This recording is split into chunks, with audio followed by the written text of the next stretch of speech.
All right, so the Bucs open the season with a win, but because the GOAT does GOAT things.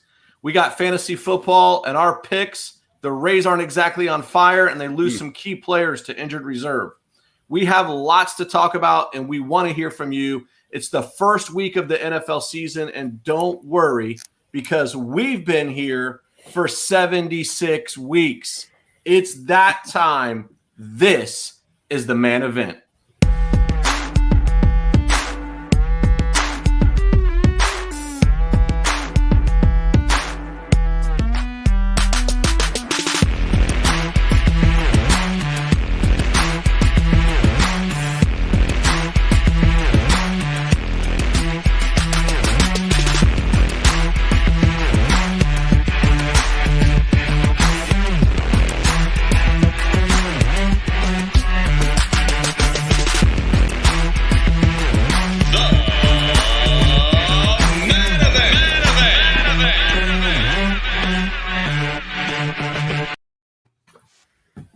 Here he goes. I don't hear the cannons. Cannons now, man. You don't want to blow your ears out with those things. No fire. All right, so the Bucs walk away from a close one. I saw this week, I read somewhere that this is the first team in the modern era to win a game when losing the yards battle, the turnover battle, commit 100 yards in penalties, and also lose the time of possession battle. I would say that collectively as a group, we walked out of the Chiefs' house on Thursday night with our heads hung, even though we got a W. That was a deep dive into statistics there. Hey, I'm going to say a bad win is – I still feel better after a bad win than I do a hard-fought loss. Any loss, yes. So, yeah. Yes. Yes, yeah. I do too. And then we got a comment here. John Jones says, bring it. John's ready. Yeah. But, yeah, so, you know, those stats that you put out, as soon as they got that fourth turnover, I went, that's it. We lost. You don't win when you get 4 turnovers. That's it. It's just like the way it works. It's the math. It's the gods. Yeah. I don't know. But it just doesn't usually happen. Unless you have Tom Brady, the GOAT, and Dallas played almost a perfect game, except for the points they missed. The field goal and the extra point that he missed, that kicker missed. Yeah. I mean, truly, if he makes those kicks, this is a different game. Mm-hmm. Hey, don't get too hung up on the turnovers, because remember, one of those turnovers was Tom Brady's, jump ball in the end zone to end the half. Really, truly, just it's a stat that goes against them and it goes against the team, but it really had zero effect on the score of the game.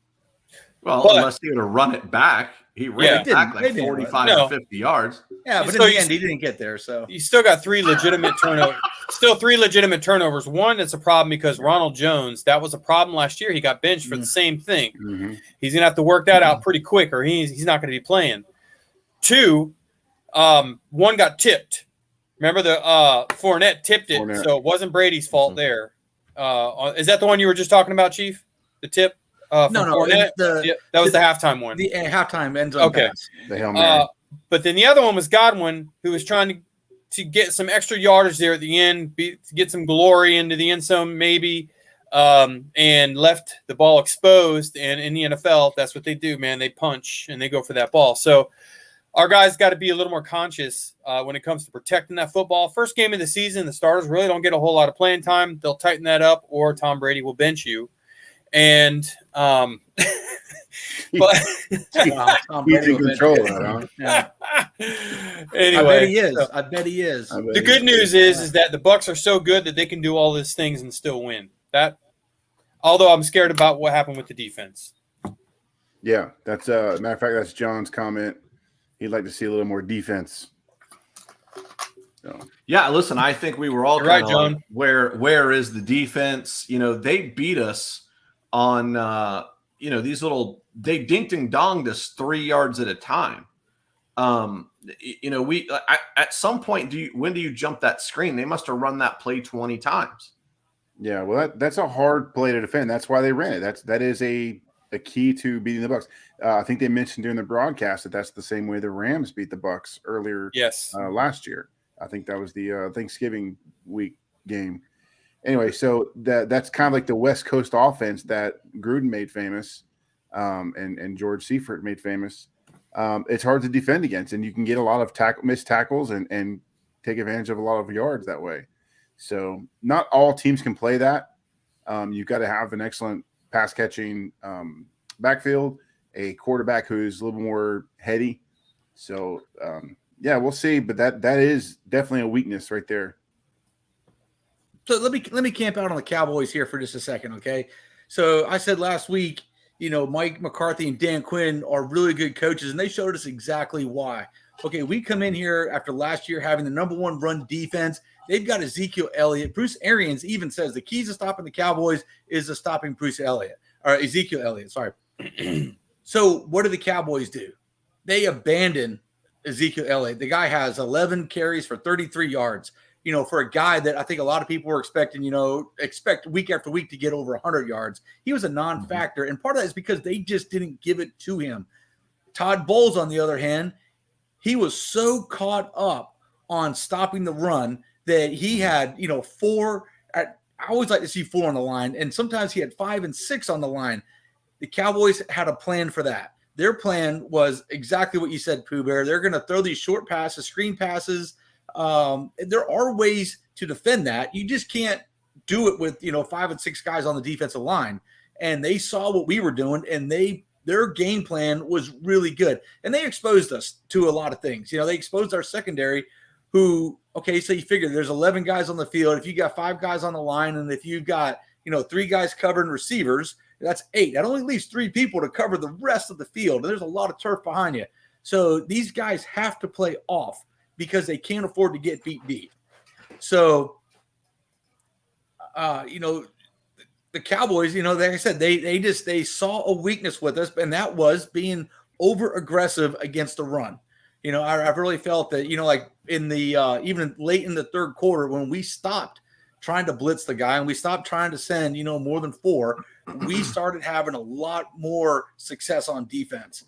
Their defensive line, 0 sacks on us, right? Am I right on that? 0 sacks? Correct. Yeah. So either Dallas's defensive line needs some more work, or our offensive line, and I believe it's the second, I believe it's the latter. Our offensive line is really amazing.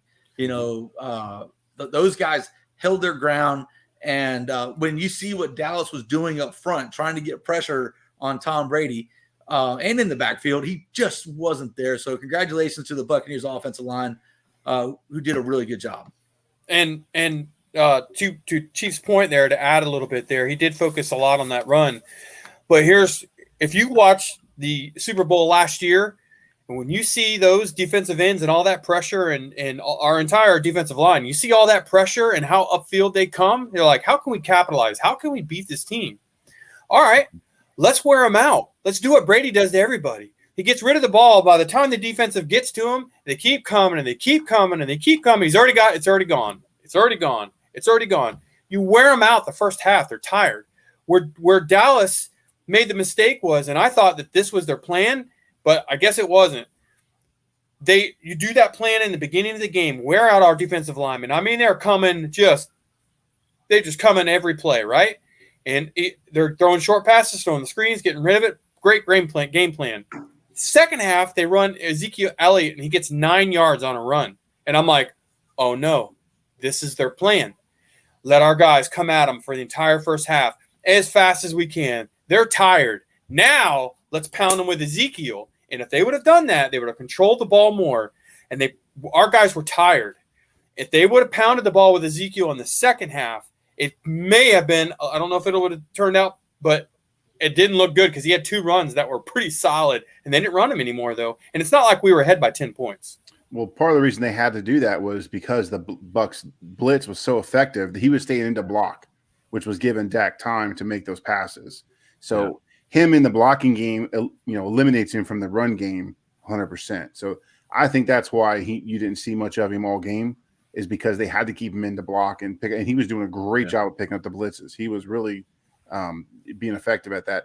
Again, giving Dak time to find the receivers that were there. So I'm encouraged. The Bucs errors were pretty much fixable. Those aren't, skill errors. Those are just kind of happenstance, and a little more playing time and continuity is going to help with that. So no, I'm not too worried about those. I think, Chief, you even made a comment, some point in the game about, hey, let's remember that this team didn't actually play in the preseason. Yeah, they didn't. Right. We got some comments coming in. John saying it was strong on the run, wide receivers wide open all game. I'm assuming he's talking about the Cowboys, because the Bucs wide receivers weren't open all that much. Well, we were thrown off as well when Sean Murphy-Bunting got hurt. Oof. He's a starter. Yeah. That was they were trying to figure things out game time for to be fixed. And that may take, and since the starters didn't play a whole lot, that may take a few games for this team to go, okay, whenever something like that were to happen, we got to rely on our backups. More people have gotten playing time. They're more comfortable, and they can come in and fill in, next man up, and it's a little smoother transition. Have we gotten an injury report on him? I know they said they had a dislocated elbow, but I didn't hear a time frame or a prognosis. Man, I haven't seen anything. Okay. No. Dislocated elbows are tricky. It depends if anything was torn, or the tendons. If it depends on how far they're stretched. This could be an injury that lasts for 6 weeks all the way up to 6 months. So we just don't. I don't know if they know yet, to tell you the truth. I'll do a little research on that. And then also from the Magnano group, first game jitters, penalties were a factor as well. Agreed. There were some sketchy penalties in there. Yeah. I just think my biggest frustration was just our defense's inability to stop them. I think they only punted like 3 times, right? The Cowboys. And you've got to have Tom Brady if you're going to trade possession for possession, all game. And I guess our defense played so incredible, especially in the playoffs, the back half of the year plus the playoffs, that I felt coming into this game very, very strongly about the defense. And in fairness, if Dak holds onto the ball a half a second longer than he was in that game, we put him to the ground multiple times. Yeah. Right. But their game plan was definitely to, hey, we've got to have quick release. We've got to have quick release. We've got to have quick release. And on the few occasions where he got more time, they hurt us deep a couple of times too, with, passes at 15, 20 yards or whatever. I've said it probably insider 6 weeks. Yeah. Yeah. So I've said it the last couple of weeks. The first week is a trap game. And so one of the things about the defense is that it's harder to play defense than it is to play offense. The offense knows where the ball is going to go. The defense has to react to it. Okay. Mm-hmm. And there's no tape on what the Dallas Cowboys, their starters are going to do other than what they had last year, which, they're not going to do the same thing this year. So every game is reactionary right now. This defense will get better. It's part of the game, study tape, know your opponent. And that's, if the first time we played the Chiefs last year, didn't turn out so well for us. It was pretty rough. The second time, however, or the Saints twice, or the Saints either. It took us 3 times to get it. But the second time that we played the Chiefs, it was a different story. So, it's study is part of the game. Yeah, I get it. So we kind of go into the fourth quarter, right, and we're down with 90 seconds left, and I don't know about y'all, but I'm going, here goes our perfect season already. And we right. But you give Tom Brady 90 seconds to win a ball game when all you need is a field goal. Oof. And, I think he's going to come out on top more often than not. Well, right. Historically, he does. If you look at the stats, he does.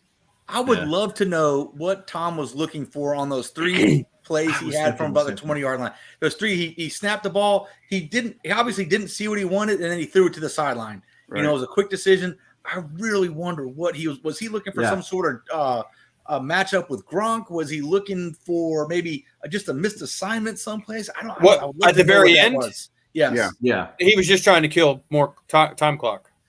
No, they were trying That's an interesting way of doing it, because he was pretty much dropping back and then he threw the ball out of bounds to the exact same place 3 times in a row. Yeah, he was running clock out. So after they kick it, there would be no time left. No, Pat, this was before the pass to Godwin. They were looking to move the ball. It was a very specific play where it was within the first 2 seconds. If whatever I'm looking for is not open, get rid of it, save the clock. Yeah. Right. Yeah. So I was, I considered the fact that maybe they were trying to run the clock down, but the fact is it was first down and they could have taken a knee. They could have, run the ball and they didn't, because then they could have run the clock and then just, they didn't have any timeouts. They could have clocked the ball. It would have cost them a down, but they could have clocked it anytime they wanted to. And they didn't. They ran the same play 3 times in a row. And 3 times he threw it out of bounds. Yeah, he didn't see what everyone wanted to see. Yeah, I really felt that he was looking for something and didn't get it. He knew he didn't have it and just zinged it out of bounds. So I was gonna say, was it the play to Godwin that they had the big play to Godwin that set it up? But the field goal? But do you remember there? I don't know if it was that play or not, but Brady is yelling towards the sideline. I'm assuming at Byron Leftwich. No. Like Byron had called a play. He did not want to run. Yeah. And I'm assuming he called a play in the huddle, but I'm also wish I would have loved to have known what play that was going to be. He probably was. They were probably risking it and they were going to go for it in the end zone. If they'd have got it intercepted, it would have been over. Interesting. That's probably what it was. It was like, let's surprise him and go for it. He's like, no, we're not doing that. All we got to do is do this, get a kick, and it's over. Yeah, you guys didn't catch that? Oh, I saw it for sure. I didn't see it. No. Yeah, I feel like Godwin, Byron Leftwich is in his ear. He's in his ear telling. He's like, nope. They were hollering at him. That's what it was. I mean, he was looking at the sideline and going, "No, this is why I'm here. This is why you brought me here. Let me do my job. Let me do my job." Yeah. Well, it worked out. It worked out. So we have Atlanta next week, who they don't look so good today. They don't look bad today. They didn't they had their first drive. They looked pretty good. And I actually thought to myself watching Matt Ryan drive that team down, I'm like, oh gosh, they're going to chew our defense up. But in the end, they did not look good. No, that was our local game here at 1:00 on the NFC channel on Fox. And yeah, the Eagles looked actually pretty good comparatively. And the Falcons did not look good at all. Yeah. So what do you guys expect out of next week? A victory. Oh, yeah. Who knows, man? I expect the Falcons to play better. I'll tell you that much. I expect the Falcons to play better. Yeah. I also expect the Bucs to play better. Their defense, is going to tune up a little bit more. They're going to get better as the season goes on. Maybe some run. I think we may see a little more running game. We need to figure out who our number one running back is. Yeah. Yeah. All right. So some other games this week around the NFL. TSG, how did the rookie look in Jacksonville? So, welcome to the NFL, I think Chief said earlier. And it wasn't good for him. He had a quarterback rating of 70.1, a QBR of 14.5. He threw 3 interceptions. On the other hand, Tyrod Taylor for Houston Texans, who I actually thought were going to be really bad, he had 112 quarterback rating, and he had 291 yards of passing, threw 2 touchdowns, 0 interceptions. Mark Ingram had 85 yards. So they had over 400 yards in offense, 450, I think it was, something like that. And Jacksonville, they only had 76 yards in rushing. It's just a learning thing for them. And Trevor Lawrence was only sacked once, but I'm sure he was hurried quite a bit. And that's kind of what you can expect from, I was going to say, I think 3 picks in your NFL debut. I don't think anybody here is surprised by that. Yeah. Right. I've seen Jameis Winston play, so I'm not surprised at all. Well, dude, speaking of Jameis, man, he looked pretty good today. I'm not going to lie. It's almost painful to watch that guy. But, I was telling Pooh Bear earlier, I'm like, I feel like Sean Payton didn't ask him to do anything that he's not capable of. right? And what I mean by that is if you look back at the Bucs offenses that he ran, they were catered for the deep ball, for speed, for big plays. They didn't run, other than the last touchdown he threw today that was over 50 yards. They didn't run any big plays. He was only asking Jameis to drop back, throw 5-10-yard passes, and he protected the ball better than I've seen him protect the ball in quite some time. Man, they looked good. The Saints looked good on both sides of the ball. Well, and the key to Jameis doing well today, I believe, was the protection he got from his offensive line. He had plenty of time to make decisions, and when he makes educated decisions, they're good decisions. When he's under pressure, matter of fact, he almost threw a pick today in the end zone. He was under pressure, going down, threw the ball, and luckily his guy came down with it. But it could have been ugly. That was the kind of stuff we saw with the Buccaneers, where it ended up in the opponent's hands. Yeah. So, Chief, let Chief go, and then I'll go after him if he's got something. No, I was just going to say, Jameis Winston has all the tools to be a really good NFL quarterback. Yes. Hey, and like all other Buccaneer quarterbacks that leave here, they are destined for great things. Might even make the Hall of Fame. Super Bowls, Hall of Fame. I mean, the list is, it's yours, whatever you want to choose. Question for you. How many yards do you think Jameis had today? It wasn't a lot. He only threw the ball, like when I looked, it was less than 20 times, I believe. All right, so he had 5 TDs, 5 touchdown passes. How many yards? Less than 200. Yes, less than 200. He had only 148 yards. Guess what he did have, their team had on the other side there, rushing. 171 yards of rushing. That's how you protect Jameis Winston and keep him from making mistakes. Alvin Kamara was a beast. And using him more is only good for Jameis and protects him. And I think that's, like you said, the protection and then that run game, you can keep him out of trouble. Yeah. Hey, run heavy, pass light. That lines up. That matches up well for us. So yes, I'm okay with that. It does defensively. So, Chief, a fan favorite here in Tampa Bay, this guy's like Father Time, gets a starting nod today in Washington. What does he look like? So we're talking about Ryan Fitzpatrick. He goes out of the game in the second quarter with a hip injury. The good news is he did walk off the field. That's all the information that's out there about just a hip injury. Before he went off, he was only 3 for 6 and had thrown for a grand total of 13 yards. Mm-hmm. Not exactly sure what's going on, in Washington. The quarterback came in, Taylor Heineke. Okay. So he really didn't light it up either. He came in, got 11-15, threw 122 yards with almost, 3 quarters to play there. So Washington winds up losing that game to the Chargers 2016. Yeah. I don't know. It's interesting as these next couple of weeks go by, how some of these quarterbacks fare and which ones get injured, whether Cam Newton gets a job. Oh, wow. Well, there may be an opportunity there depending on Fitzpatrick's status. Mm-hmm. Yeah, that could be. And they played like 14 quarterbacks last year in Washington. They were not shy. Yeah, they're playing off of their really good defense and hoping to get the enough offense to win a game. Yeah. Yeah.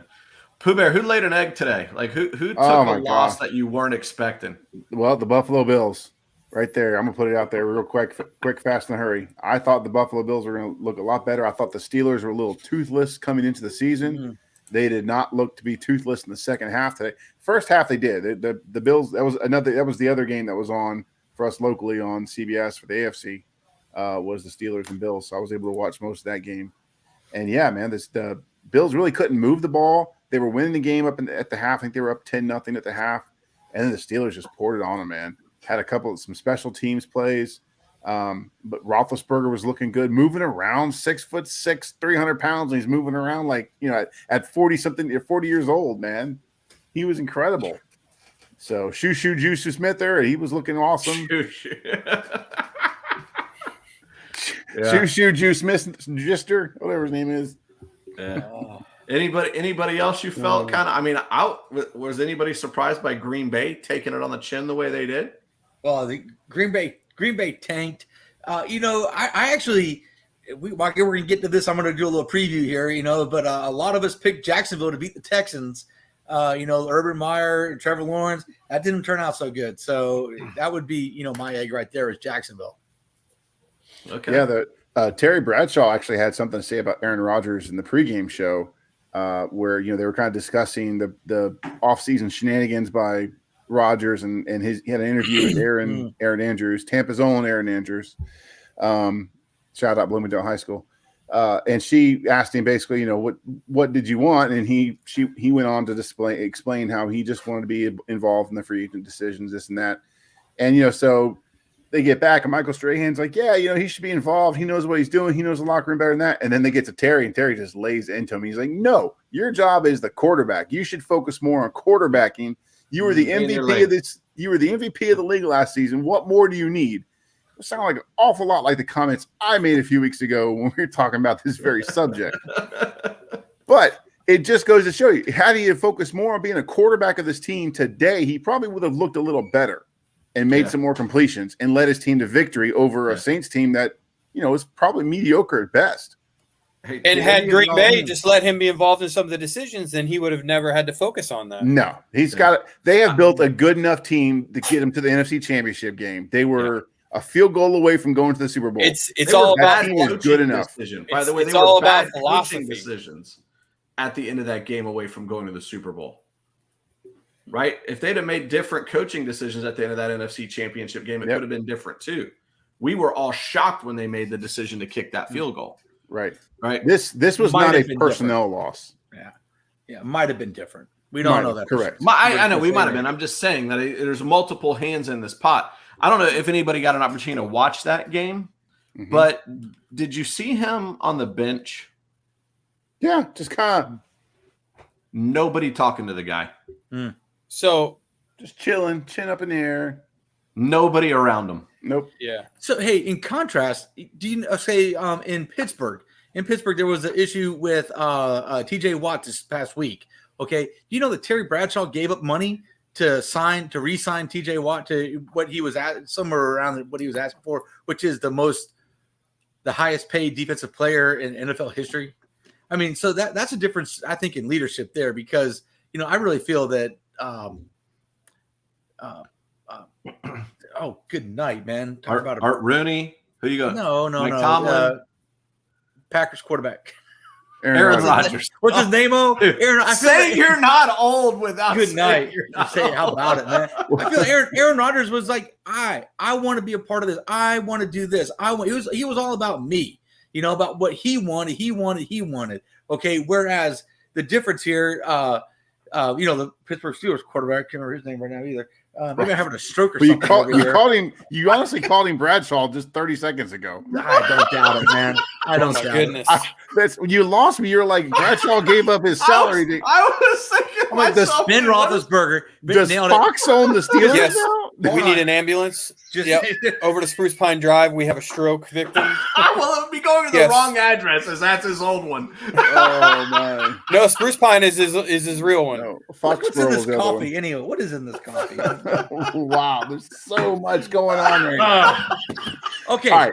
You know what I'm trying to say. Yes, Ben Roethlisberger was a leader. He was a team leader. He was a team. I got you. Help me out, Pooh Bear. He's saying that the leader on the team for the Steelers gave up partial of his salary so that they could retain TJ Watt. Something very similar we saw happen here in Tampa over in the offseason, where you had Tom Brady and Mike Evans restructuring their contracts in order to maintain the team that they already have around them. Yep. Nailed it. Thank you. That's what exactly. Because it's not about the money, as you're going to find out soon. Right. All right. So let's get to our picks. Let's start, Pooh Bear. Let's start with our fantasy football survival picks. Tee it up. Wait, we're going. I got to switch the thing. We're going to fantasy. Change that, and we'll change. You're killing me. I'm sorry. I thought we were going to do.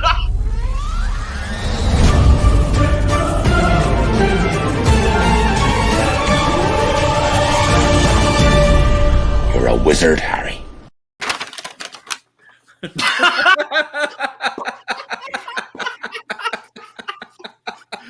Yeah. I am already out of the survival league, sirs. You're kidding me. After after 1 week. Pooh Bear, Week he's one, gone. I'm out. All right. And Well, to who me, did you matters have? worse. My other fantasy team, my regular daily or my weekly team, I'm losing my butt on that one too. I'm terrible at fantasy right now. Hey, if you'd have stuck with my pick, you'd have been all right. Yeah. Yep. Chiefs Pooh Bear, win. Pooh Bear, who was your first pick? I had the Bills. Oh, that's why you're saying that they what- lose today. What did I tell you? I thought the Steelers were toothless, and the Bills would pull off a victory, but no. Yeah, I don't know. I had Carolina, and they pulled off a victory. Again, we talked about last week. It felt like a trap, or the first week feels kind of like a trap week. I thought there was a lot of even matchups. You don't really, by the way, week 2 doesn't look any better. And you don't want to use like all of the great teams that you know are going to get you W's until later in the season.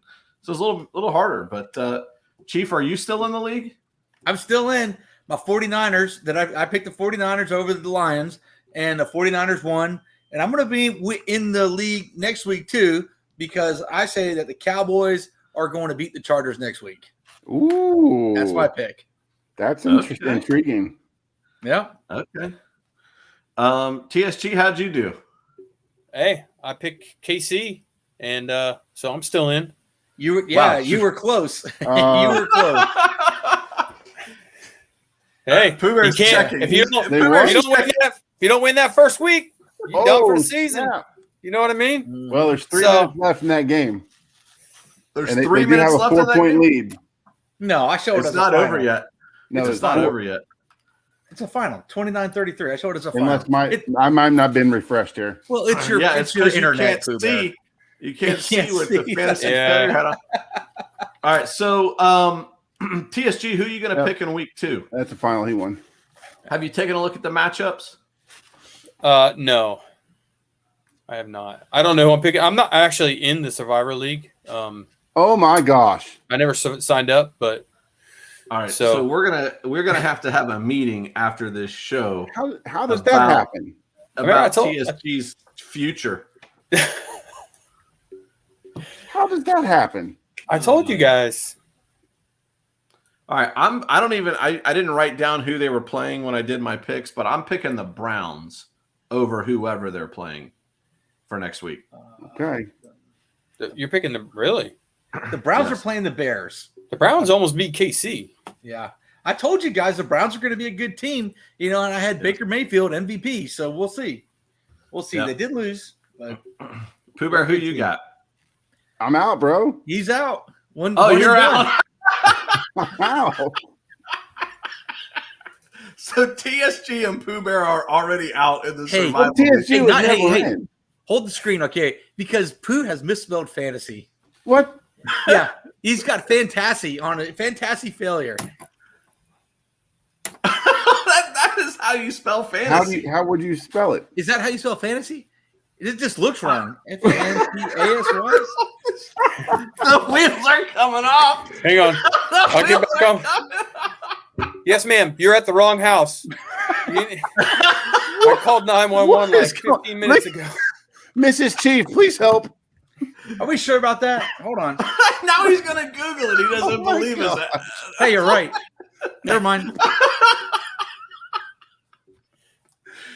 Listen, I'm a self-admitted terrible speller, so I did not put it past myself to misspell it. But I'm like, I can't think of another way to spell it. You have really nice handwriting, though. You think?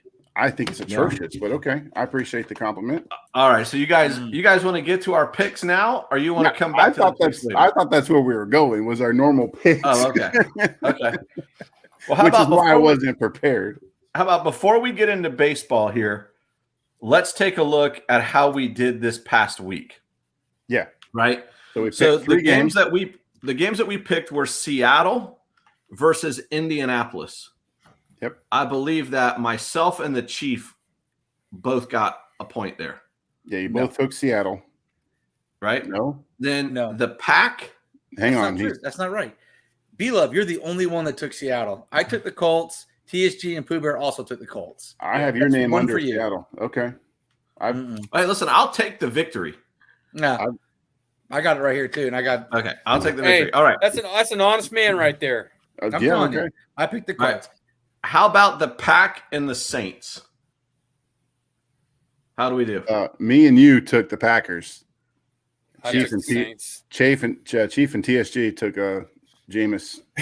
Chafe. yeah. So it's 1-1 essentially at that point, you know. Where okay. Well, Pooh Bear's the only one who's got a goose egg right now. I'm over. No, yeah, I'm over. All right, and who was who? We had the Jacksonville and the Texans in the battle in the toilet bowl. Yeah, we had the Jacksonville and Texans. I was the only one that took the Texans for the victory because I believe in Tyrod Taylor. So it's a 3-way tie. Kiss your cousin. That's so we all. Wow. We all got one. That's it. Wow. Wow, we're horrible. We're horrible. We all get one. Stay tuned for more riveting information inside. So here's our games for week 2. Okay, which one of you is writing this down? I got it. Okay. All right. I mean, who knows how accurate I am? TSG, we're going to start with you. New Orleans at Carolina. I'm taking New Orleans. Pooh Bear? You know what? I think Carolina had a nice little defense today, and Christian McCaffrey was going crazy. The Packers didn't have that kind of running game for the Saints, so I'm going to go Carolina. Okay. Chief? I'm also going Carolina. I believe in the coach over there, Mark Rule, and I'm going Carolina. I'm going to go with Jameis and the Saints. All right. So we kind of split it down the middle there. Next game, Dallas at San Diego. Pooh Bear, what you got? I do like the Chargers, but Dallas looked pretty good. I'm gonna go San Diego. Just because Chief's going Cowboys already, I know. Chief? Yeah, I am going Cowboys. All right, TSG. This is really a tough one, honestly. After watching how well Dallas won, or no, I'm sorry, how well Dallas played against the Bucs. Mm-hmm. They played almost a perfect game minus the kicker, and that's how you win football games. But I'm going to say San Diego. Okay. Wow. Okay. I am too. I'm going to go Dallas starts the season 0-2 just because I would like them to start 0-2. Wow.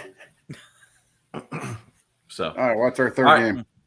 All right. This is back to the toilet bowl. So this is going to be the New York Football Giants and the Washington Football Team. Chief, what you got? Man, it kind of hurts me to do this, but I'm going to have to go Giants. You know, we didn't see anything from either quarterback. We don't know if Fitzpatrick's going to be playing or not next week. I don't know. I'm going to go Giants. All right, TSG? Washington. All right, and Pooh Bear? I'm going to go Washington also. I mean, the sentiment, what Chief just broke down is right. We don't know who's going to play, but I think their excellent defense is going to help them win. Yeah, that's kind of where I'm leading too. But I think at the end of the day, you still got to have somebody to run that offense. So yeah, I'm gonna go with the Giants. Okay. All right, there it is. All right. Any last thoughts, gentlemen, on the NFL season week 1? I suck at fantasy. That's my only thought. Clearly, you know what's funny. Pat was talking about the kicker's poor play. And he essentially is the one that Steve Berline, or whatever his name is, Zerline. He's going to be the catalyst that beats me in my head-to-head matchup because he's got like 12 points or something for the long field goals he did make. Yeah. Brutal. Better luck next week. All right. So switching over to Major League Baseball, our Tampa Bay Rays still lead the American League.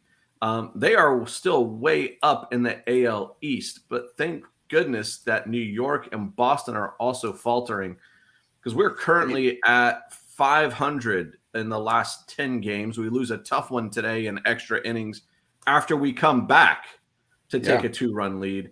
That's a tough way to go down. Pooh Bear, what's happening? Well, I think Detroit's surging, I think is part of it. And Two is the Rays bullpen has not been as locked down as they have been. They're under a little bit of a turnstile right now. They've got some guys that are coming back, like Nick Anderson's came back today.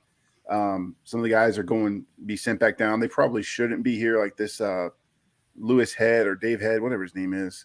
Him he and gave up about 1,000 runs the other night. Yeah, him and there's a couple other guys that probably shouldn't be here. They're not ready, but they're just kind of here out of necessity because there's no other bodies. So I think once the bullpen gets straightened out, Pete Fairbanks is still working something. I don't know what's wrong with him.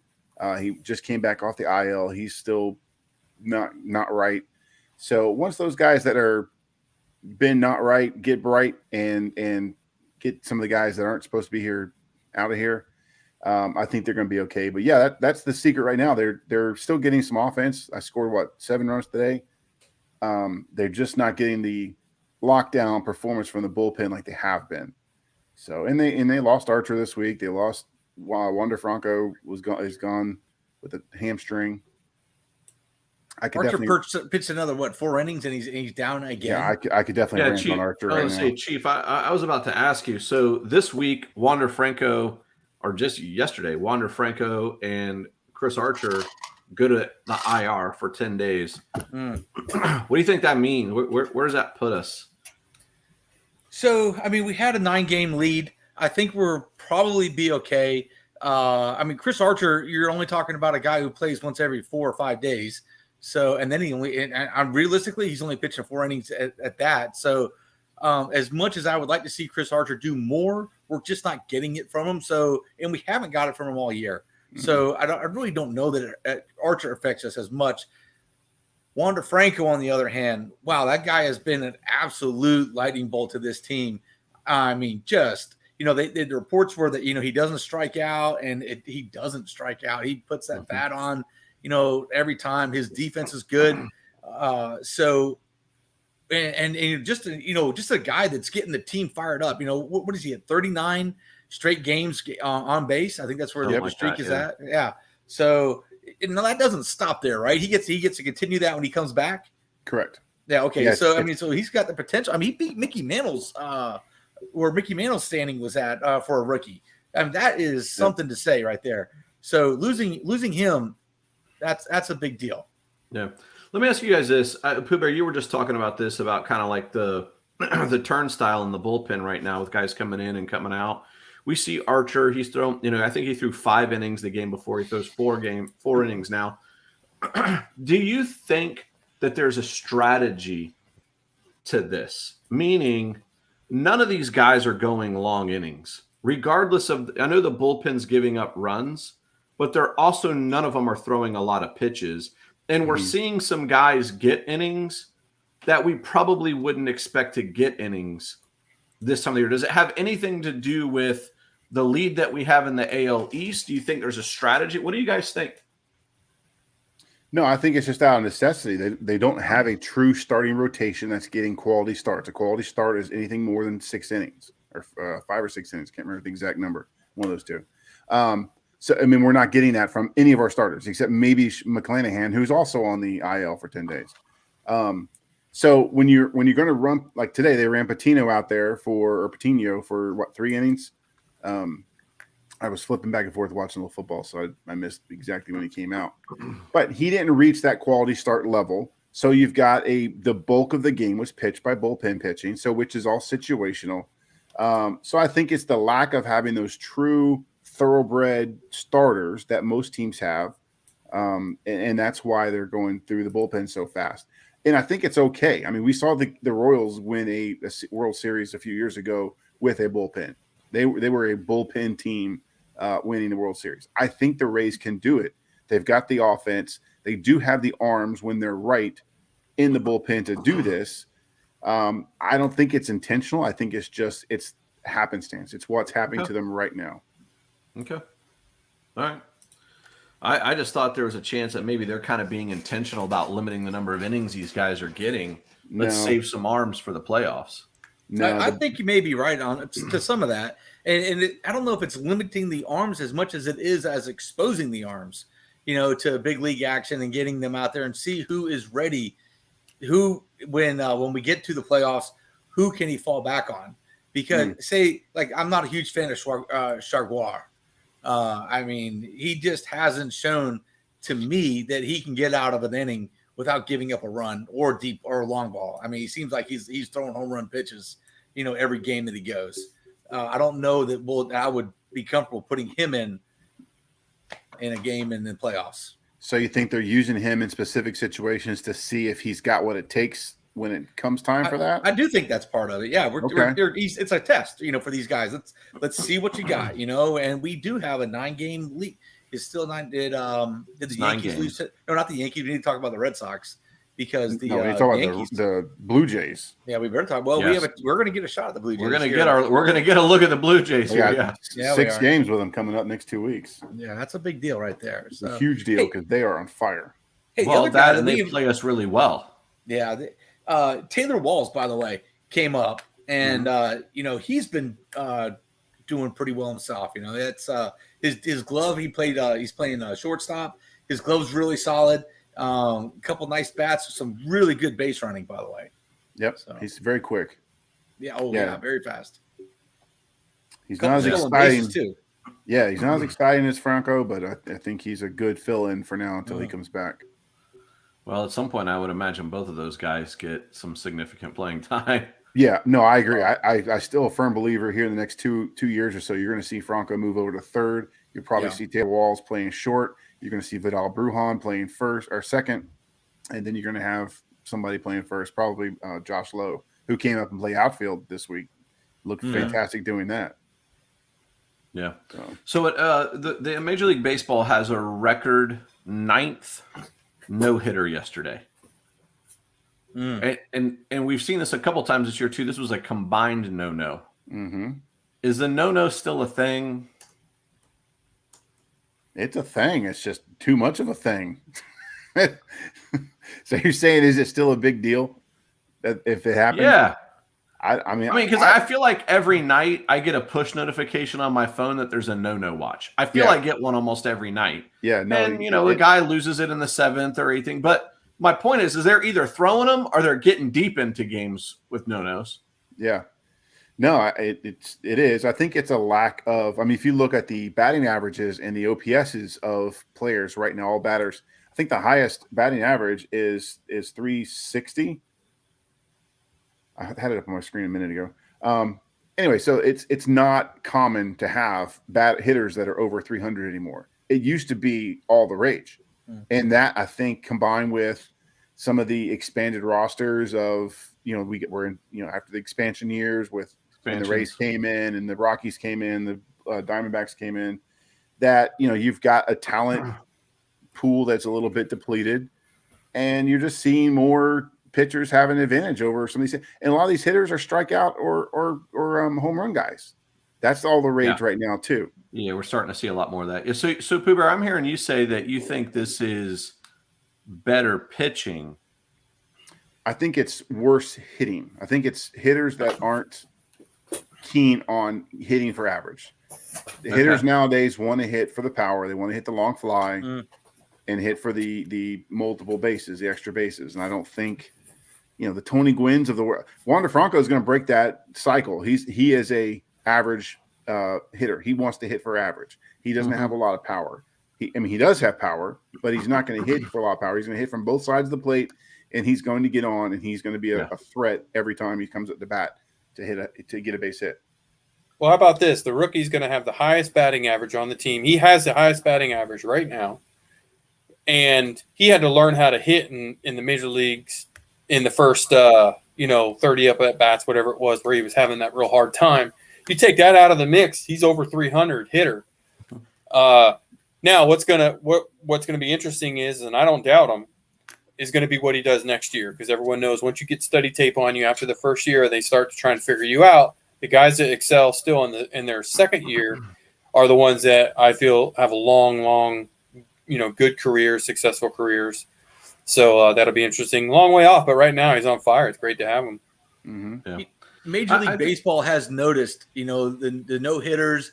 They've noticed the dropping batting averages, and I think that's why they instituted the rule in the middle of the season this year to start checking pitchers to make sure that they they're how are they getting their spin velocity, right? Or it's so Major League Baseball, they want to. I mean, look, I'm gonna tell you, if you're the guy that gets a no hitter, that's fun for you, but it's not fun. It's fun. It's not fun for as a fan, to watch that. No. It's just not. It's just not. So now you just became right here with soccer. Okay. Yeah. Exactly. Don't go that way. No. Just on that game only. And if it's not your team, not your pitcher doing it, that's what happens. Chief, you bring up an interesting point there, because let's go back even a season ago, where now you have to throw to more than one batter, right? You either have to, as a relief pitcher, you either have to throw to 3 batters, or I'm sorry, you have to get 3 outs or end an inning. Correct. Yes, so again, that's taking away that situational where the hit. So we've seen the Major League Baseball make moves to make it more of an advantage to the hitter, because now those relief pitchers have to throw in that and in the checking of gloves. So I don't know, maybe it is better pitching. Who said soccer? Go! Wow. And they're not done making rule changes. They're experimenting with lots of rule changes in the minor leagues right now. They have shift rules that you can't do. They have base leadoff rules as far as how many times you can throw over to a base. So you're right. They are looking for more offense, because they're talking about moving the mound back 6 inches, or maybe a foot. Yeah, they are. There's a lot of different things they're doing in the minor leagues, at least the ones that are still up and running, trying to figure out what they want to implement into the majors, because they're looking to increase the offensive power. Yeah. So we'll see. Yeah, it's certainly interesting. We'll see how it continues to play out. I just, some of these pitchers too, I think they're getting more specialized. Like they're all throwing mid-90s fastballs, but then they got some sort of junk pitch that is superior. And I think, maybe, players are spending more time developing that pitch than they are that used to be fastball changeup. Today it's fastball, slider, curve, something else. You know what I mean? Yep. Yeah. And the slider is the slider pitch is the one that's caused so many of the Tommy John surgeries, because of the way it's an opposite twist. Instead of a twist inside where you naturally can go in, it's an outside twist. And that's just not the way your arm's supposed to move. Both of my knees feel that way, by the way. Hey, right, so let's but one thing on that before we move on is that, the interesting thing that is going to come into play here is after MLB continues to make these changes to increase offense and stuff, you're going to have another dividing line in the Hall of Fame when you start to comparing these generations of stats from the steroid era, and then from an era here where they start to intervene to make it where batters are going to get more hits. They're helping them. So it'll be interesting to see how that turns out. I don't know about that as much, because you go back to the early days of baseball and these starting pitchers threw all 9. Yeah, well, there's going to be different cycles. I mean, baseball's 100+ years old. You have different sizes in ballparks. Yes. Then they kind of standardize that. Then you had, the different rosters, and they standardize it. You have the dead ball era. You have the cork bat era. You have the steroid era. You have all these different eras that, affected numbers and made things look different. But I think as far as the Hall of Fame inductions go in the voting, that's all being considered. People know that if Christy Mathewson was a pitcher that pitched every 3 days, whereas Greg Maddux only pitched once every 5 days, so they take all that into account, and they know what's what. That's why they let the writers and those people vote on it, so that it is more fair. But we'll see. But I do think it's going to be good for baseball, not so good for pitchers, but they'll figure it out. Yep. All right, so we got just about enough time to cover some You Can't Fix Stupid. Oh boy.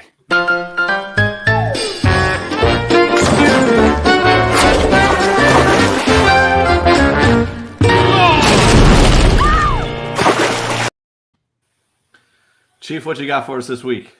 Oh man, so okay, this story comes to us from Hawaii, and I'm going to tell you, there's a lot of angles that we can look at for this story. Okay, so here's the gist of it. This girl's name is Chloe. I want to make sure I get this right. Morozak. Okay, she's 24 years old. She's an aspiring model. Goes on vacation to Hawaii. Hawaii apparently requires that if you're not vaccinated, that you have to quarantine for 10 days. She didn't feel the need to quarantine for 10 days, so she presented them with a fake vaccination card. They knew it was fake because they take a look at it, and she makes the mistake of misspelling Moderna, the vaccine that she says that she got. Moderna, M-O-D. She spells it M-A-D, Moderna instead of Moderna. Okay, so they say, we need to know where you're staying. She gives them the name of a hotel. They do some research on her, and they find out, they contact the state that she's from, and there's no record of her being vaccinated. So then they decide they need to go find her, and they put a lot of resources behind this. Story gets interesting, okay? This is where I find it interesting, because they put a lot of resources behind to going to get her. They go to the hotel. She's not a guest at that hotel, so they put out an APB, and they get the information from like her Facebook account, her Instagram account, and one of the things that they use to identify her is a like tattoo that she has on her thigh. So they have people out all over the island looking for her, but it's not until she's back at the airport getting ready to board a Southwest flight home that someone sees the tattoo on her thigh and they arrest her. Okay, so first of all, she knows the rules. She knows that you can't go to Hawaii without having a vaccine. That's their rule over there. And so she decides, hey, I'm going to go ahead and fake this thing. And if you're going to fake it, I mean, for crying out loud, it's not like a college ID, man. Spell the thing correctly. That's it. That's all it needed. All she had to do is not spell the thing wrong. Moderna. And then, how much is Big Brother watching us? I mean, they put a ton of resources into this. I mean, they were adamant, almost fanatical, I would say, about getting this girl, and who is probably, I don't think that no one said anything about her being COVID positive, by the way. They just said that she faked a card. Is that where we're heading? Yeah. I reread my card to make sure, my vaccination card, to see where it says on there, do not duplicate, do not, make a facsimile. It's not on there. I don't know where this rule comes from. Well, that's the thing, is I think, these things are easily duplicatable. I mean, the one that I got, the nurse just put I could have put initials on that thing. It's like, correct. Right. So, I mean, what crime, I guess my question is, what crime did she commit? That's what I want to know. I don't know if there's a crime about falsifying the card. It's just a crime about not isolating, I guess. That's the. But where's the crime in that? I mean, it's a law. It's an emergency law put in place in Hawaii, and that's what their government has decided on. Is it a law? Is it a law, or is if you go on an executive order? Let's not forget though that Hawaii is close to the Pacific. Close. Or is in the Pacific, right? So I'm talking Pacific nations, which is where this thing originated at. Maybe that's why there's some different rules there. I don't know. I feel Hawaii has an opportunity to limit the spread, because they are an island nation that is remote. I mean, you can't just take my boat and go over there. You gotta get there by plane. I mean, that's just the gist of it. For 99% of people going, but I mean, don't spell Moderna M-A-D. All right, listen. So this isn't necessarily a you can't fix stupid, but I brought this up to you guys in the green room today watching football. Taco Bell has a new commercial for a chicken sandwich. And the argument, it's a pretty funny commercial, actually. The argument is it a taco or is it a sandwich? Now, as a couple of sandwich eating experts, right? Sure, that's very true. Documented proof by our Chicken Sandwich Wars video that we are chicken sandwich eating experts. Videos. 2 of them. We got 2 videos. Right. We would never consider Taco Bell in the chicken sandwich race, would we? No. We pretty much eliminated. Look, that McDonald's chicken sandwich in the video, that's terrible. Only to be outdone by that Wendy's chicken sandwich. So I mean, you cannot. Chicken sandwiches are just not good at burger places. I cannot imagine this thing would be good at a taco place. If you want a good chicken sandwich, you got to go to where the chicken sandwiches are made. Yeah. So I'm no stranger to the Taco Bell lobby. I've been in a few. I've witnessed the the creation of a Mexi Melt. I've witnessed the creation of a burrito supreme. I've witnessed the creation of a regular taco salad. You know what I don't see in the kitchen of the Taco Bell is a fryer. Where are you frying these chickens that go in your chicken sandwich? Exactly. The other thing that's not there is a bread machine. Yeah. I mean, what I'm not into CCS, cheap chicken sandwich. Right. So I want something that's. I think we need to commission like David Carruthers or Chef Javi to try this thing out for us. so that we don't have to. Well, I got a sauce David on it. Javi Carruthers won't do it. a fast food expert. Yeah. We can get an on-scene report. I'm not completely opposed to not trying it or to trying it. It's just it's not high on my list because I know it's going to be bad. Oh. So I don't want to try it, but I am interested in how bad it is. Like I want to know just how bad can you screw this up, Taco Bell? Oh man, I don't know. It's like is Popeyes and Chick-fil-A and PDQ and Zaxby's, all these places. Are they going to start putting tacos on their menu or cheeseburgers on their menu? Yeah, I mean, the burrito sandwich. It's kind of ridiculous. Although I will say that I went to Del Taco out in Arizona, and I believe that we had tacos and cheeseburgers on the same plate at Del Taco, if I'm not mistaken. Doesn't sound good to me. It wasn't bad. All right, gentlemen. That's all the time we have. Pooh Bear, take us home. We are done. We will be back next week. Oh, we got to talk about that. We don't know what time we'll be back next week. The Buccaneers play at 4:00. I would say we will go live immediately following the Buccaneers game. You sure? I'm kind of wanting to do it. I don't know about that. Yeah, I'm with Flip. I'm thinking let's talk about that we one. need to talk about that one. Anyway, there will be a show for you to view next Sunday night at some point in time.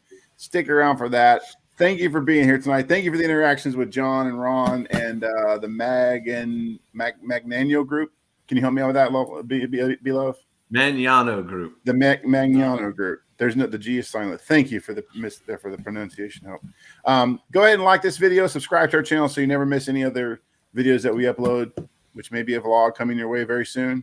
Until then, we'll see you next week. Say good night, Chief. Good night.